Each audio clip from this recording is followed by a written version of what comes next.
Assalamualaikum warahmatullahi wabarakatuh. Perkenalkan, kami dari kelompok 1 ingin mempresentasikan tentang konsep penelitian dan proses pengambilan keputusan yang beranggotakan Erlangga Adihananto 190122, Anissa Putri Damayanti 190136, Adi Sulaiman Toha 190141, Lintang Sukma Rahmawati 190145, Raihan Ramadhani 190146, Chandra Dwi Hidayati 190151, dan Hafiz Reza 190152. Penelitian merupakan refleksi dari keinginan manusia yang selalu berusaha untuk mengetahui sesuatu. Keinginan untuk memperoleh dan mengembangkan pengetahuan-pengetahuan baru merupakan kebutuhan dasar manusia yang umumnya menjadi motivasi untuk melakukan penelitian. Penelitian biasanya dilakukan dengan dua cara, yaitu yang pertama secara sistematis, dan juga yang kedua yaitu secara logis, dengan hasil atau tujuan yang sama, yaitu untuk mencapai tujuan tertentu. Biasanya tujuan itu merupakan untuk menghasilkan suatu hasil penelitian yang baru dan yang tentunya dapat bermanfaat untuk umat manusia. Lalu selanjutnya ada pertanyaan, mengapa diperlukan penelitian?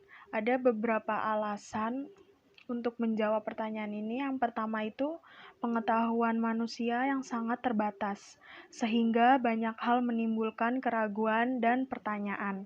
Lalu yang kedua, manusia memiliki curiosity atau rasa keingintahuan yang tinggi. Untuk menjawab rasa keingintahuan dari manusia-manusia ini, biasanya mereka bertanya, melakukan pengamatan, mempelajari dokumen, dan juga membaca melalui penelitian. Alasan yang ketiga, manusia selalu dihadapkan pada masalah yang membutuhkan penyelesaian. Dan yang terakhir, manusia selalu merasa tidak puas dengan apa yang telah dicapainya. Untuk contohnya itu seperti para ilmuwan yang melakukan penelitian-penelitian setiap harinya. Selanjutnya ada tujuan dari penelitian. Para penulis buku dari metodologi penelitian ini mengatakan bahwa tujuan dari penelitian ada di dalam pengertian atau rumusan dari definisi penelitian itu sendiri. Tujuannya ini untuk memperoleh pengetahuan yang dapat menjawab pertanyaan atau memecahkan masalah-masalah di dalam penelitian. Menurut Buckley et al., beliau mendefinisikan penelitian itu sendiri sebagai suatu penyelidikan yang sistematis untuk meningkatkan sejumlah pengetahuan. Dan terlihat dari definisi yang diberikan oleh Buckley ini, bahwa tujuan dari penelitian itu adalah untuk meningkatkan sejumlah pengetahuan. Slide ke-6, karakteristik penelitian. Karakteristik penelitian yaitu dibagi 3. Yang pertama, tujuan penelitian, metode penelitian, dan hubungan penelitian. Tujuan penelitian itu pun dibagi menjadi 2. Yang pertama, pengembangan pengetahuan. Yang kedua, pemecah masalah.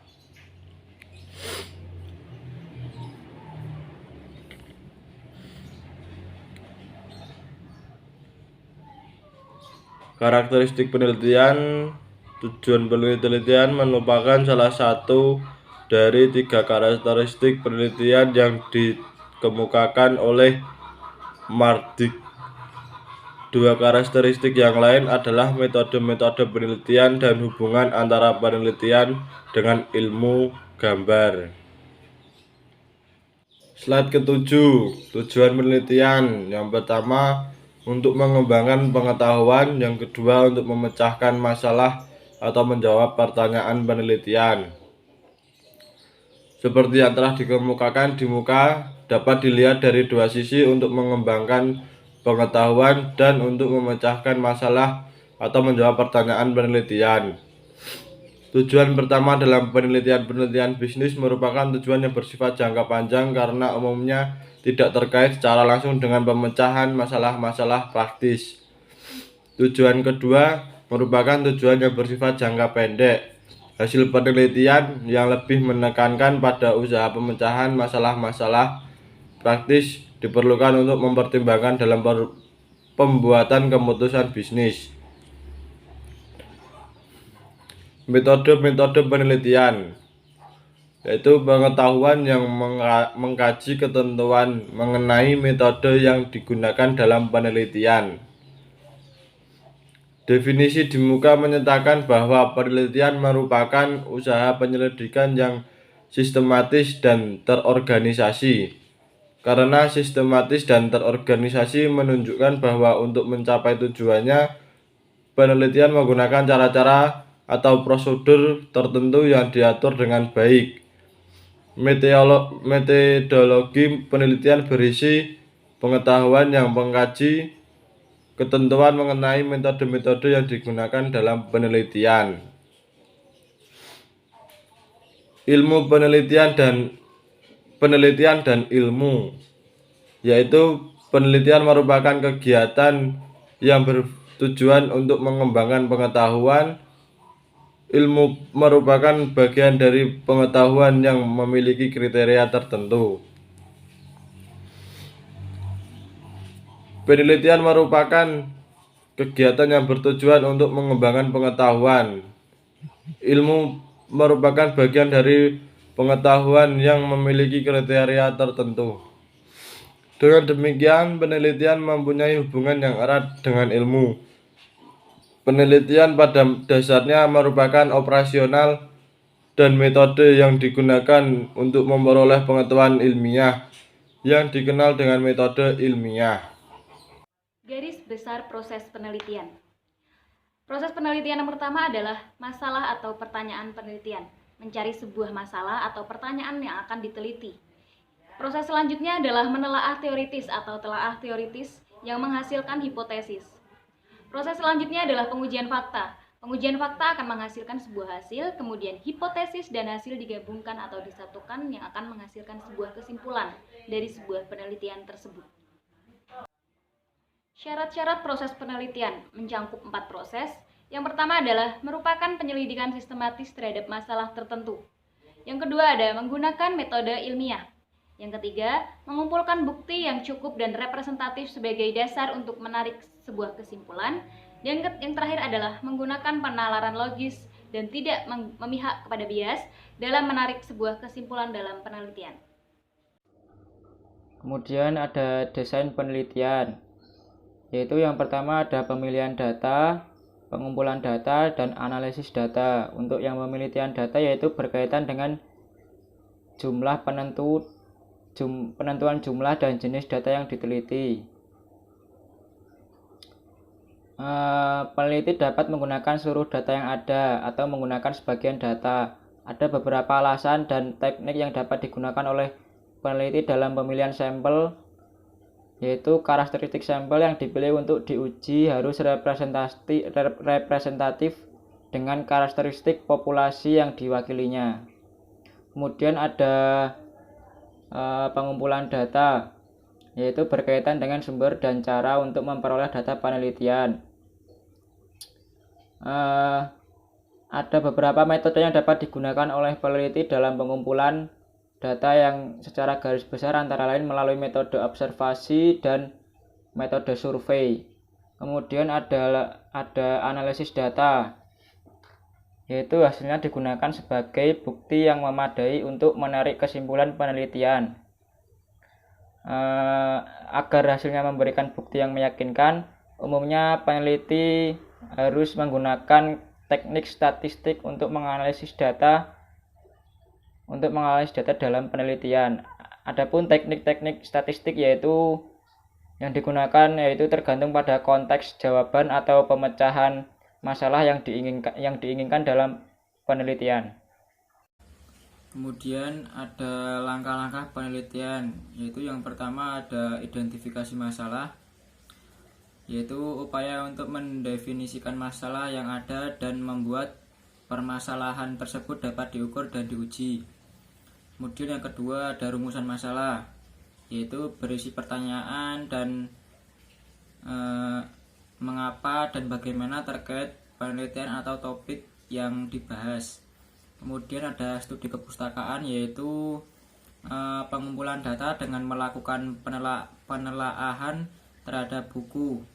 Kemudian ada rumusan hipotesis, yaitu dugaan atau jawaban sementara yang kita tentukan untuk membuktikan kebenarannya. Yaitu ada lagi yaitu menetapkan desain dan metode penelitian, meliputi proses membuat percobaan atau pengamatan serta memilih pengukuran variabel. Kemudian ada instrumen penelitian, yaitu alat-alat yang digunakan untuk pengumpulan data. Kemudian ada pengumpulan data, yaitu aktivitas mencari data yang dibutuhkan dalam rangka mencapai tujuan penelitian yang akan dicapai. Selanjutnya ada analisis data, yaitu langkah-langkah mengumpulkan atau menyeleksi dan mengubah data menjadi sebuah informasi. Selanjutnya, paradigma penelitian. Paradigma penelitian dibagi menjadi dua, yaitu paradigma kuantitatif dan paradigma kualitatif. Paradigma kuantitatif disebut juga dengan paradigma tradisional, positivis, eksperimental, atau empirisis. Paradigma ini digunakan untuk penelitian kuantitatif, menekankan pada pengujian teori-teori melalui pengukuran variabel-variabel penelitian dengan angka, dan melakukan penelitian dengan analisis prosedur statistika. Sedangkan paradigma kualitatif disebut juga dengan pendekatan konstruktif, naturalistis, dan interpretatif. Paradigma ini merupakan paradigma penelitian yang menekankan pada pemahaman mengenai masalah-masalah dalam kehidupan sosial berdasarkan kondisi realitas. Paradigma kuantitatif yaitu realitas bersifat objektif dan berdimensi. Yang kedua, penelitian ini independen terhadap fakta yang diteliti. Yang ketiga, bebas nilai dan tidak bias. Yang keempat, pendekatan deduktif atau pemberian penjelasan dari umum ke khusus atau dengan menggunakan angka. Yang kelima, pengujian teori dengan analisis kuantitatif atau menggunakan angka. Sedangkan paradigma kualitatif, yang pertama realitas bersifat subjektif dan berdimensi banyak. Yang kedua, penelitian berinteraksi dengan fakta yang diteliti. Yang ketiga, tidak bebas nilai dan bias. Yang keempat, pendekatan induktif, yaitu pendekatan dengan tujuan menarik kesimpulan dari kejadian-kejadian yang sedang diteliti.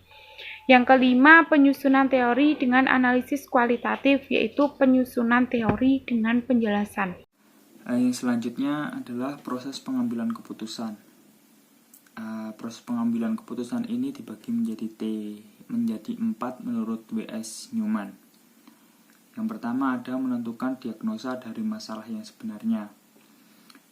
Jadi masalah-masalah yang sudah ada ini kita kerucutkan kembali supaya kita benar-benar bisa memastikan masalah yang ada itu apa.